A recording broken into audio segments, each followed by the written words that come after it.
Hello and welcome to another episode of Marketing Matters podcast. I'm Rich Harshaw, your host. I'm from Level 10 Contractor. We're a marketing agency that services this industry mostly with digital marketing stuff.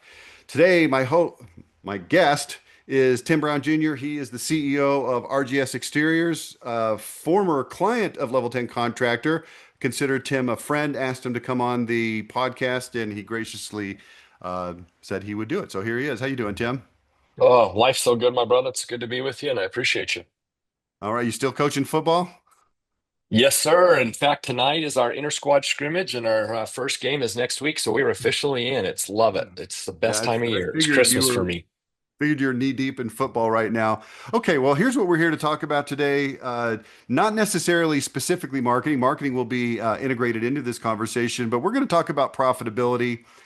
Tim has a mindset that top line growth is great, but it's probably overrated. What we really want to be focusing on is bottom line profitability. So, Tim, let's kick it off. I know you gave a speech recently at one of the industry events called how you got from 5% to 15% net profit, I think is right, in 3 years. Is that right? Yep. Yeah. Okay, so how'd you do it? Well, Tell us the story. Give no, story time. Let's pull up a chair. no, I think it's good, and I think maybe give a little bit of background on it, and I think it'll relate and just keep me focused. Obviously, you know me very well, and a lot of your listeners will know me that I can ramble, so just keep me focused, and we'll be good. But I think really go back to I'm a fourth of five generation in our family business, and so been doing exteriors literally my entire life. It's the only job I've ever had, and got into the business. Really not knowing anything other than what my dad taught me a long time ago, and always wanted and felt like the only way we could really be a good company is to grow and to get that top line. And I think the top line matters to get to a certain level, to be able to spend, to get the infrastructure, and to get the team around you. You have to have that top line.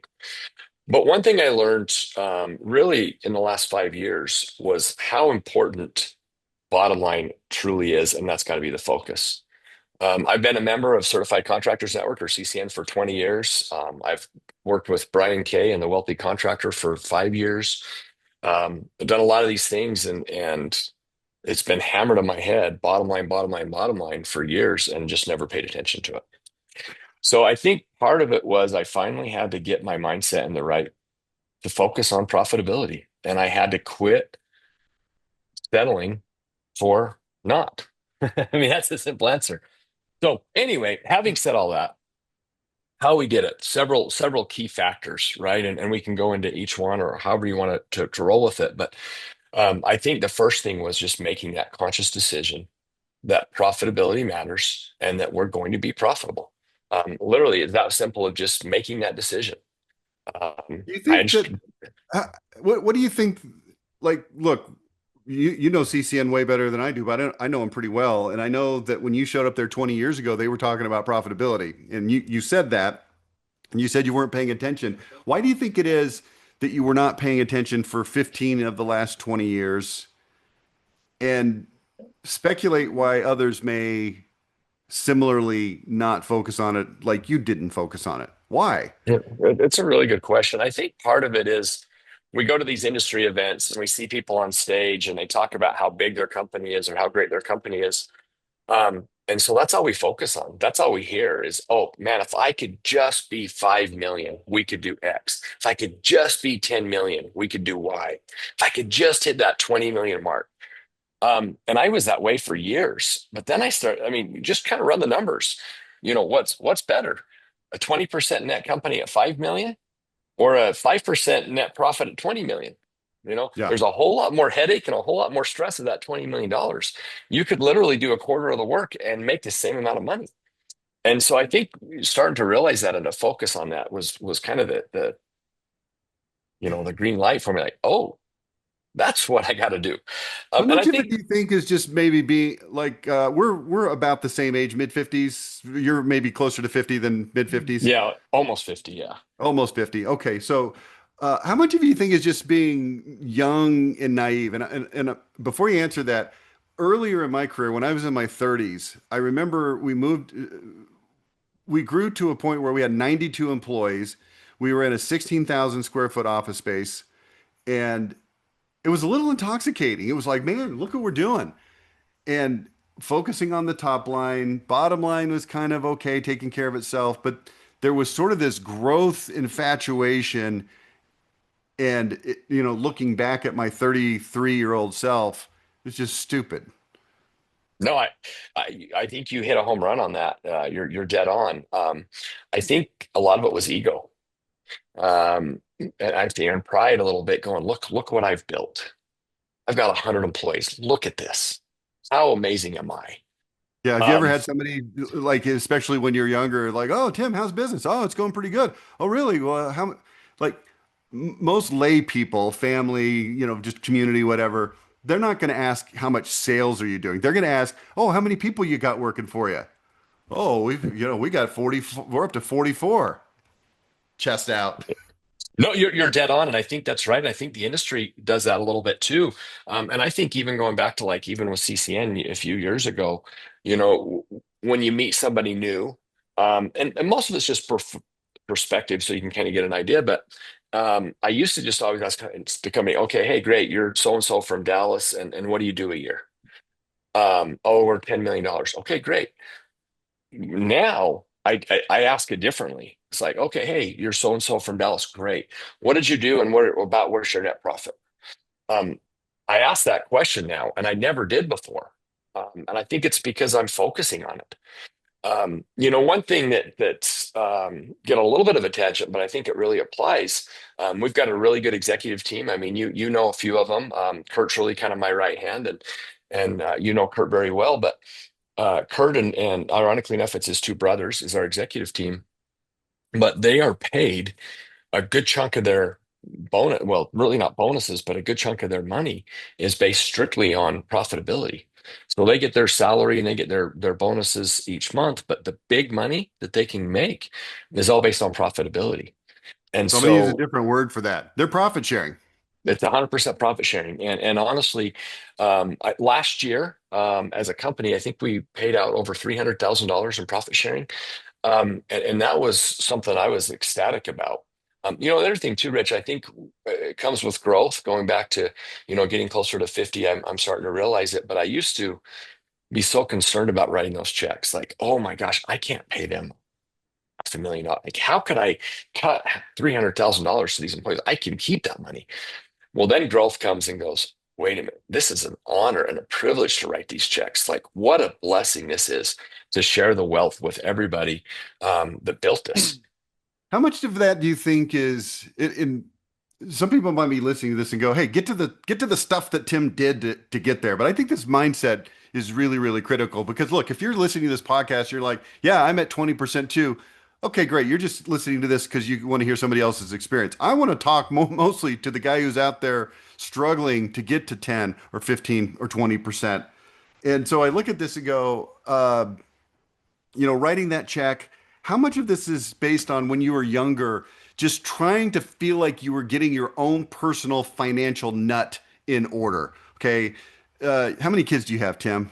Four kids. Okay, so you got four, I've got six. So there was always this element of, okay, I've got to get a house, I've got these kids, I've got to make sure I've got my cars. Not like I'm trying to buy Ferraris, right? Just like, hey, I need to make sure that my family is secure, that my wife is happy with that, and that, I've got some money going into my retirement savings. And like when you're younger, those things are not necessarily set yet. And so that mindset of, man, I'm paying this money to Kurt. I'd rather keep it for myself because that will, fortify my own situation. Is that something that comes into play, you No, think? 100%. Um, and I gotta throw some love to one other big things that really helped me. And all this is meat and potatoes of how we got there because it's not one singular thing, it's many. But the other thing I'm going to throw some love out to Sean Foyer. Sean Foyer is kind of an industry expert on mindset, right? And it's kind of a long story, but I've known Sean for 20 years. When Sean was 16 years old, he was my dad's helper for a summer in the rain gutter business. So Sean learned how to hang rain gutter with my dad when he was 16. So like I've known Sean for a long, long time, and for many years he owned a very successful siding company in Utah, and then sold that out, went to work for CCN directly as a rep, and then kind of broke off and does mindset. Well, not only am I in his mindset group, but the entire executive team and the entire sales team, every one of us are in his mindset masterminds and training. And so why?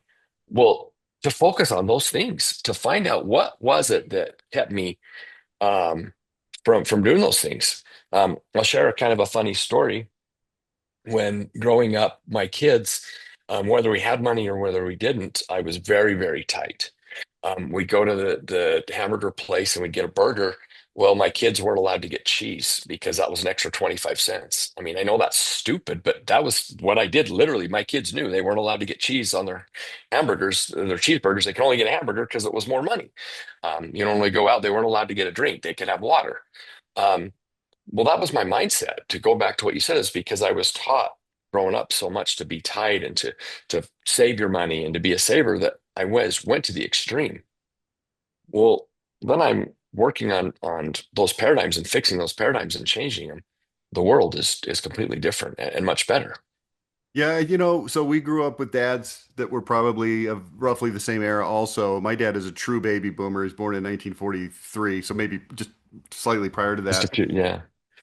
My dad's in his early 80s now. Let's just say he's not hurting at all, even a slight amount financially, but just grew up very, very tight. We lived in nice areas. He drove a Cadillac because he needed it for his job to look the part. He was in real estate.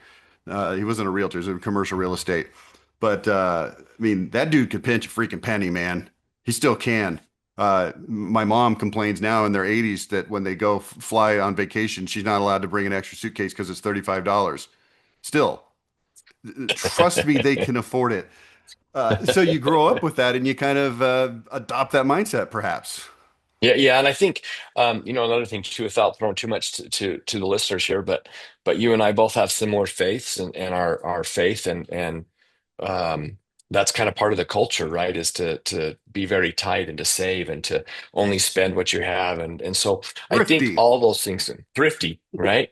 Um, yeah, I mean, you joke around without being too politically correct. It's kind of the joke is always the Jews are the tightest people. Well, us Mormons are the tightest people you'll ever meet. So we'll give the Jews a run for the money for being tight. But look, Okay. joking aside, I think that it is. It's how you're brought up. It's what your mind teaches you, and so that that though that doesn't necessarily apply to being profitable in business, it does, because you've got to have that mindset that profitability is what you focus on.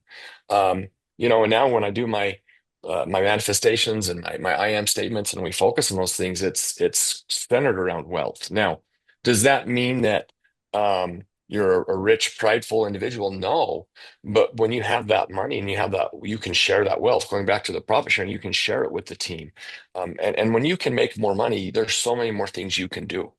There's so many other people that you can help, charities, whatever it is that you want to do, you can do that, and having that wealth allows that.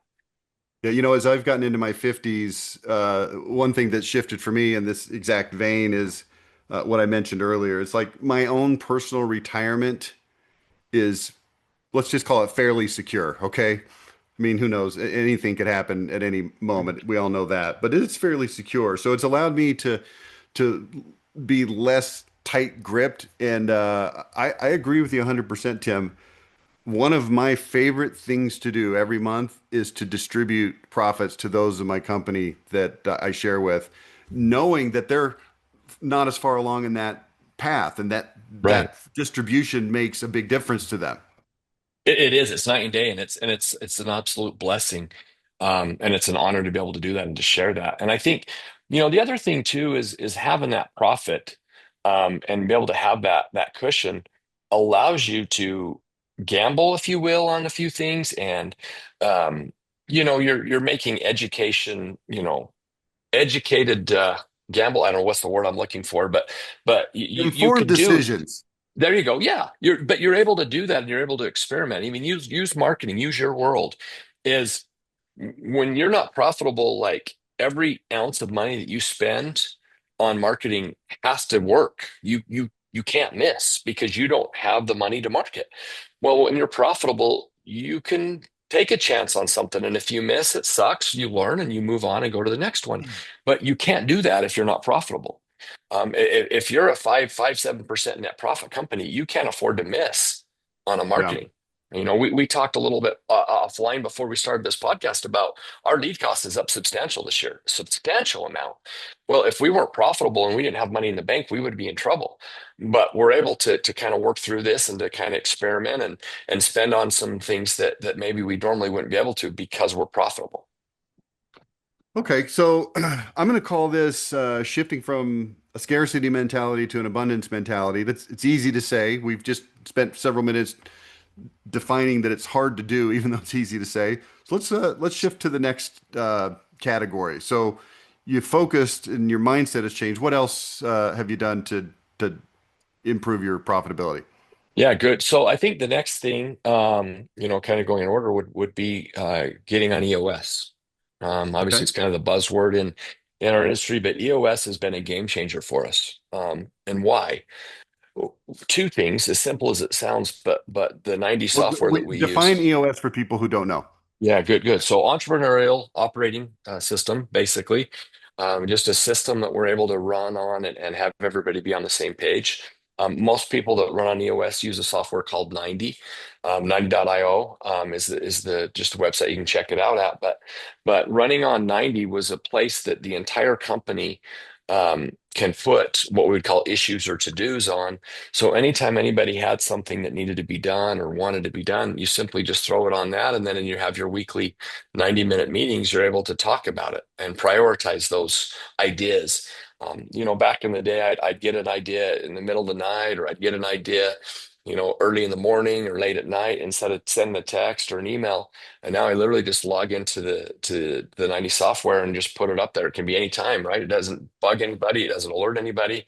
But the next day they can see it. And so it's just an opportunity to really have your thoughts and put them in one place. Then that's that aspect. But then the real aspect and the real part about it is you get your executive team together once a quarter away from the office, and you talk about how did we do the last quarter and what are we going to do this quarter, and make rocks. It comes from Stephen R. Covey. You put the rocks in first. You do the big stuff first, and then all the dirt and the water and everything else can still fill. And when you really focus on two or three rocks a quarter, it's amazing the shift that you can make as a company, and you get everybody aligned. And then the Give us third some aspect, examples of some rocks you focused on in the last year or so. Not all of them, but just give us a couple examples. a great one. So one of the things that we did was a rock that we did was we realized that we needed to hire. Um, we had a production manager, and but we realized we needed to have some additional project managers, so somebody that was in the field more. And so one of the rocks for one of the quarters was that Greg, our production manager, was going to hire a project manager and then get him dialed in. I mean, as simple as that sounds to hire somebody, but you put a rock on it, it makes it happen. And then so the first quarter rock was to hire him. The second quarter rock was to, get him trained to so far. And then the third one, it's just you keep going a little bit farther and farther. And so, again, I think everybody listening realizes that the project manager hire is not what we're focusing on here, but we're using it as an example. So Right. what was the intention of this? So we're going to hire this person and train this person over the next couple quarters with the intention of what outcome that you were lacking Yeah. before. So good question. And that goes back to this would have been an issue. Hey, this is what we're seeing. And so then we come up with a rock to find the solution. So what was happening is we had a lot of material waste. Using this specific example, we had a lot of material waste and a lot of material that just the job costing wasn't coming in correctly. Well, why? Well, hired a project manager, did two things. One, he was on the job site all the time. So that 7 foot piece of trim that they cut 3 feet off of, instead of going in the dumpster, is now used somewhere else on the job. And so you're able to maintain that material. And the other thing that we found out is that the supply house was taking the material And they weren't being malicious about it, but we weren't getting credit for those returns. Well, now we have the project manager who literally takes a picture, sends the picture in, and says, hey, FYI, this is the material that was returned. Small, simple things, but by focusing on it, we're able to get it done. Yeah, I found similar things in my business where I've been able to hire people to focus on a subsection of a more broad area of the business. And when you've got that sub person focusing on it, it gets the attention it deserves. Like I think this is a great example with the project manager. It's easy for I mean, who's managing the projects and the materials before? It's like a foreman or something, maybe. I Well, don't know what the right word it would be. was all the production manager in the office, right? But he's not in the field, and so he wasn't able to see what was going on. And so just hiring that was a game changer. I'll give you another example and actually give you a little bit of credit for it. I mean, I had heard of Company Cam for years, but never did anything with it. You actually had, I believe at the time, the CEO or whatever it was. This was probably 5 years ago, but on one of your podcasts, and I went back to the office, and said, guys, we're doing Company Cam. So Company Cam was put on as a rock. And the next quarter, we were able to get it implemented and get all the project managers on Company Cam. And that was a game changer too, because it basically were able to get everything in one location, get all the pictures put in the same place. And then as company cams have improved, another rock would just this year was, hey, let's get the new feature of company cam where we can literally walk wall by wall by wall with the video and talk about, hey, Mrs. Jones on this particular window wants this header here, wants the sides like this, they want this trim here, and you literally go wall by wall by wall and it's all on company cam. So now the installer shows up and it pulls up and it's all there. Again, that was a small, simple thing, but because it was a rock, we are able to focus on it and get it done. Okay, so we're still in the header topic of EOS. We're in the subtopic of rocks. I want to point something out that I think might be worth pointing out. I think you could look at hiring a person to do a specific job. I mean, how many employees do you have?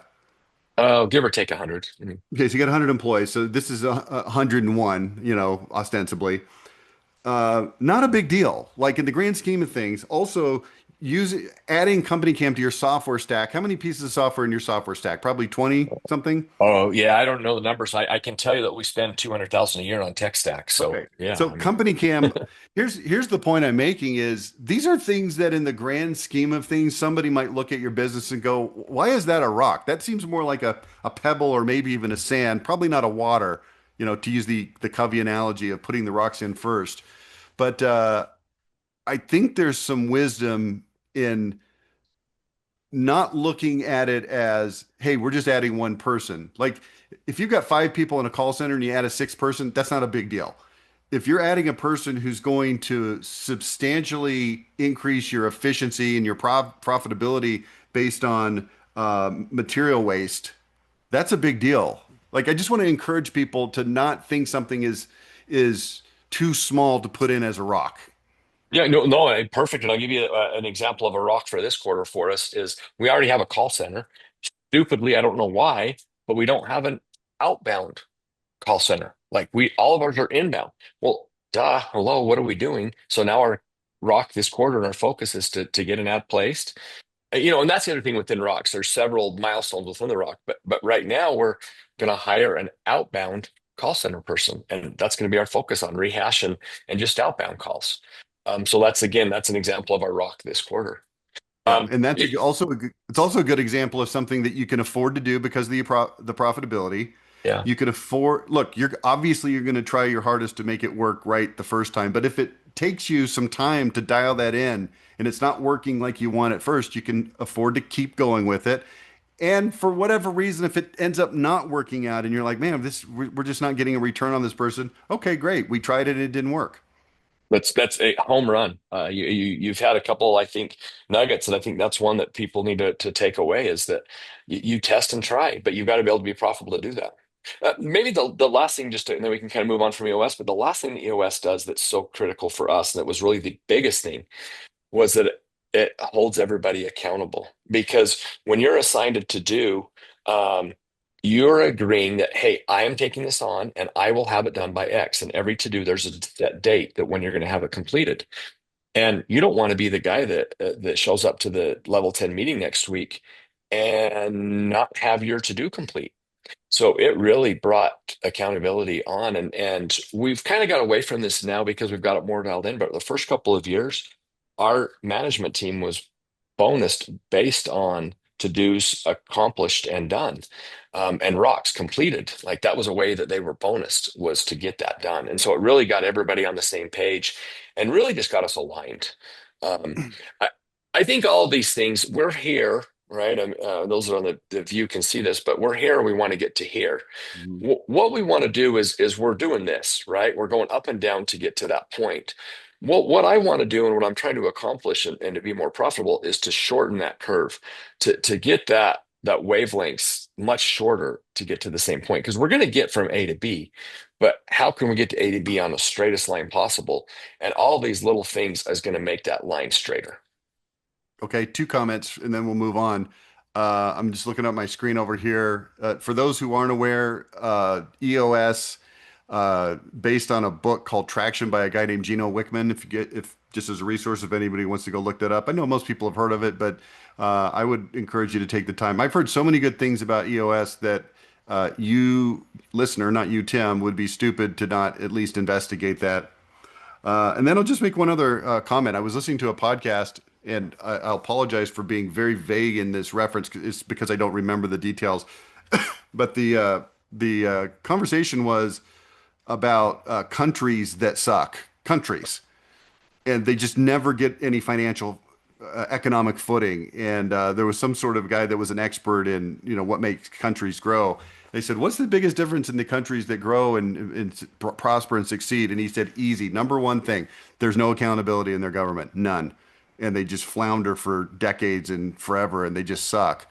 And this is not a groundbreaking concept, accountability, but the fact that it's baked into the EOS system, if I'm hearing you right, allows you to actually utilize it, gives you a Yep. framework for using it. Love it. Well said. That summarizes that perfect. Yeah, and I'm gonna throw you under the bus, and then I'm gonna pull you out and put you on top of the bus. Okay? Let's go. He's wondering, what are you about to say, Rich? That's all right. Let's Look, I've go. known you for a long time. You've got high level ADD. Your focus is terrible. It's hard for you to keep more than one thing in your purview at any given time. So for a guy like you to hold people accountable, I'm assuming is really, really hard because you say, "Hey, I want this thing done." You give the task, and then you're on to 17 other things, and it's hard to circle back and say, "Did you actually do it?" And if so, great. And if not, here's, there's some kind of uh, uh, not penalty, but what you know what I'm saying, like hold them accountable. But if you got a framework and a system for making people accountable, that's going to go a long way, not just for a person. Look, I'm like you too, Tim, with that ADD thing, but it just seems like having that framework is going to make a huge difference. 100%. It's a game changer for me. And look, ADD is both my weakness and my strength. Um, but right, that's just kind of it's one of our superpowers. But I think EOS just really gets that focus, and it helps me Okay. focus.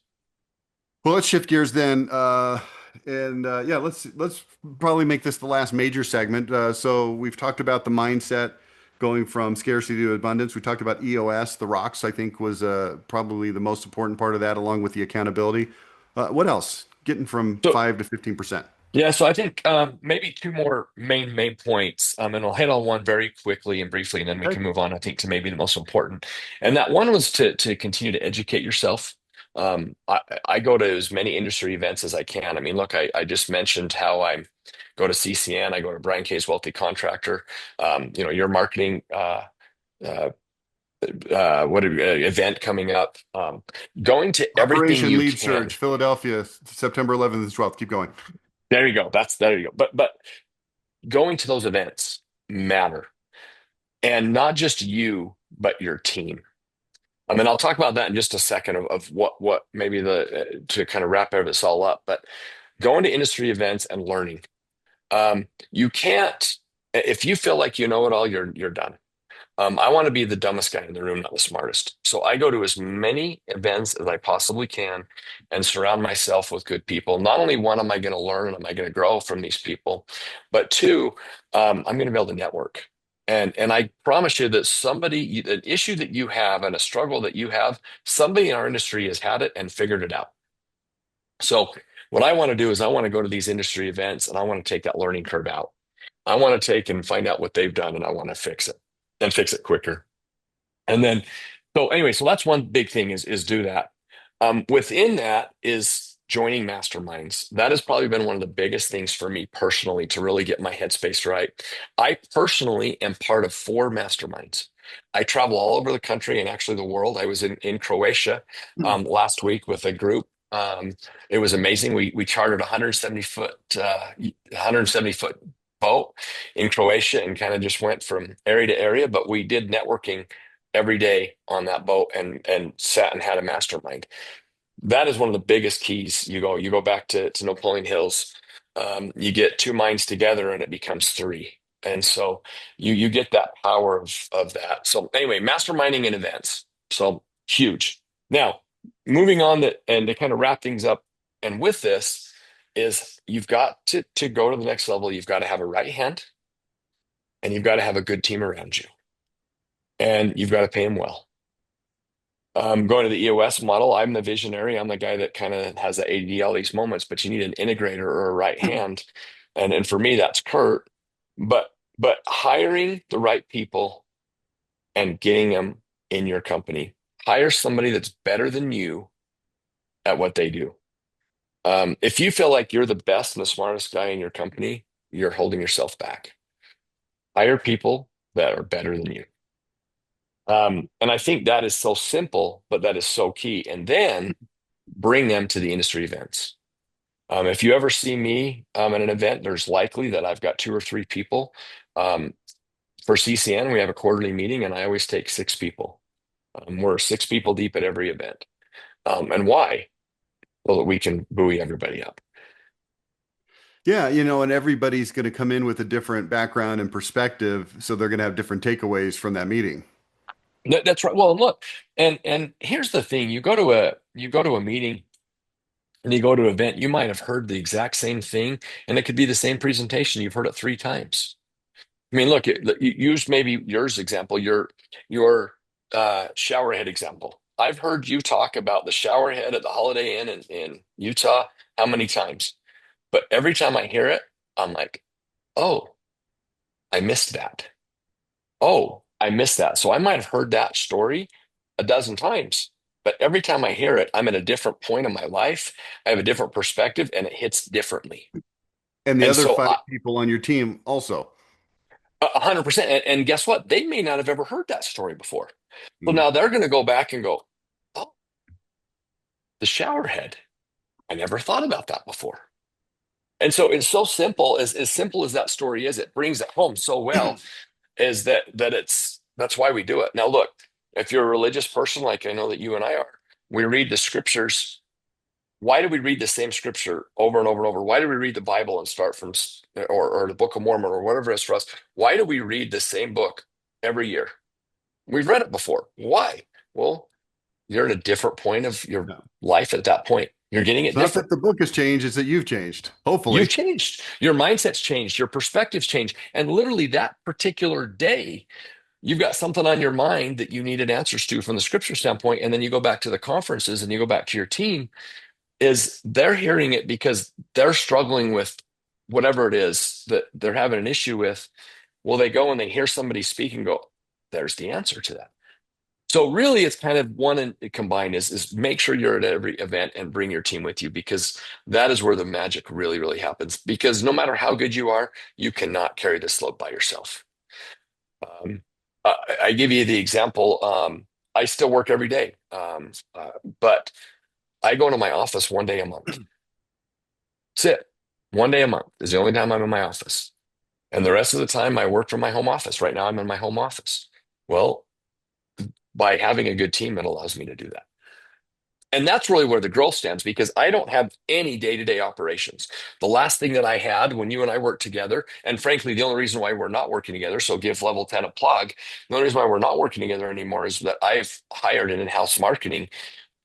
person who's handling everything now.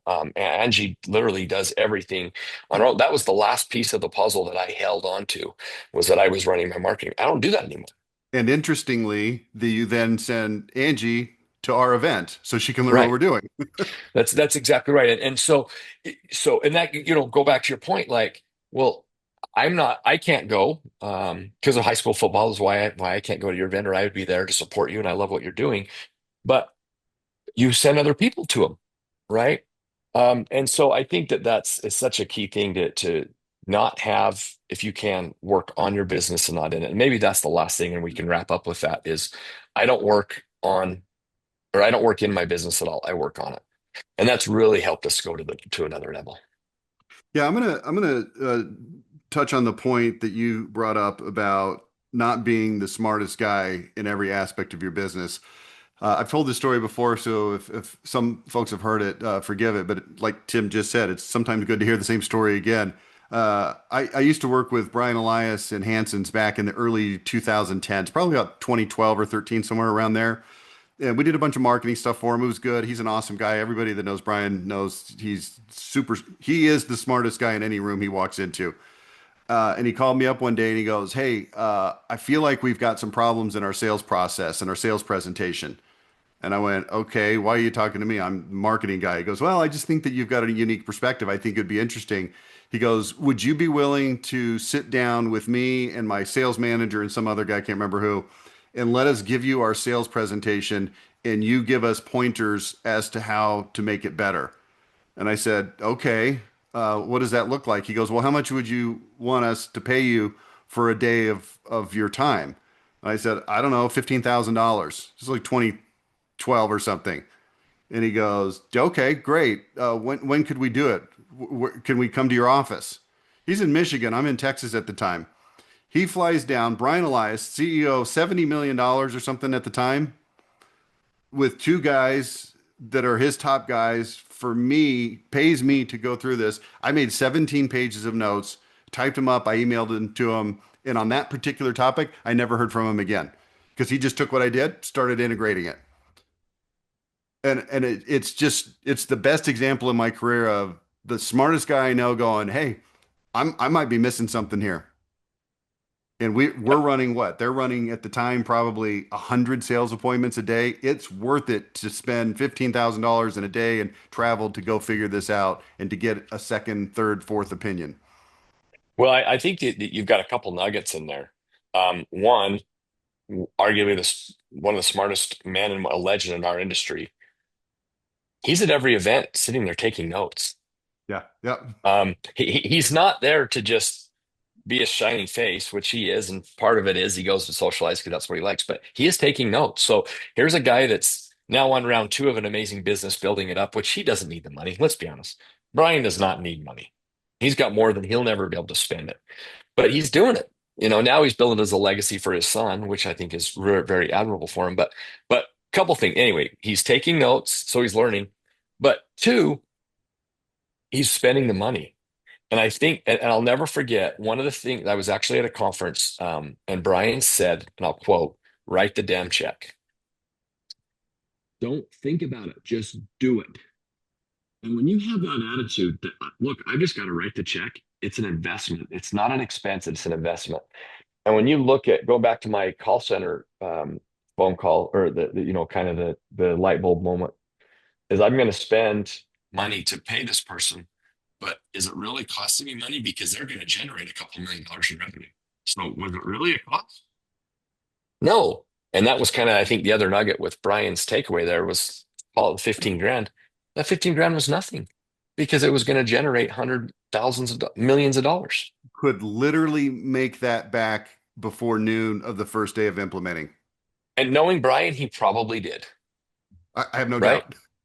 Which I think maybe that's maybe the last ding, or maybe nugget from this whole thing is the real way to go to another level is to implement and implement quickly. That is an absolute weakness of mine. Go back to the ADD. I'm all over the place. I've got all these great ideas, but I suck at implementing. I can't do it. I mean, you know that when you and I work together. If it's up to me, it's not going to happen because I've got 5 million things going on. So you've got to have somebody in your company that can implement and implement well. And usually it's the integrator. But when you can do that and you can implement, man, the sky's the limit. So what do you think? Like what profit range are you shooting from? Is it 15%? Are you shooting for 20%, 22%? Yeah, so our 5 year, going back to the EOS, that's part of the thing is you have a 5 year plan. Our 5 year plan, or our 3 year plan, excuse me, is 20%. We're not going to hit that this year. I would have loved to that, but this year's our budget was based on 17 percent. Last year we ended a little about 16 and a half. My goal was 17% this year, and next year is 20. So we're doing everything we can to hit that 20% next year. Okay. Well, all I know is this. The most successful companies I know that have owners like you who are working on the business, not in the business, who are doing things quote unquote the right way, whatever, interpret that however you want. They're all running businesses at least at a minimum 15%, at a minimum.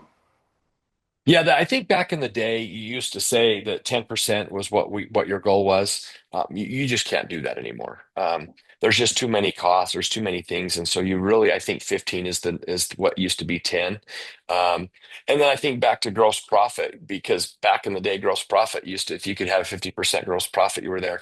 You're not going to hit 15, 20% at a 50% gross profit. It's not possible. You really need to be in that 55, 60%, 70% gross profit to really hit those numbers. And so that's really what it boils down to is the simple answer is how do you get there? Raise your prices. Don't be afraid to raise your prices, and then give the customers that experience. If you can truly give the customer that experience, then it's worth every penny. All right, Tim Brown, my friend, thanks for spending some time with me today. It's always a pleasure. Yeah, we'll circle back. We'll make this maybe an annual event. We'll talk to you again. I'll talk to you before then, but we'll get you back on the podcast next year. Right.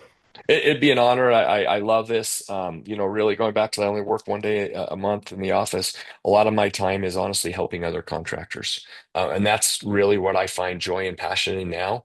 So please feel free to give my information to anybody. If I can help at all, call me on my cell anytime. Love to chat.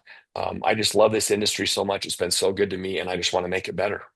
What's your email address for those listening who might want to reach out to you? Yeah, so Tim, I'll just give the easiest one. They all forward, but Tim Jr. at utahgutter.com, Tim Jr. at utahgutter.com. But email me, call me, look me up on Facebook, Instagram, all the numbers on there. Call me and let's make it happen.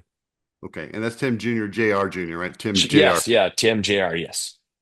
Okay, great, Tim. Thanks so much, and we'll talk to you next time.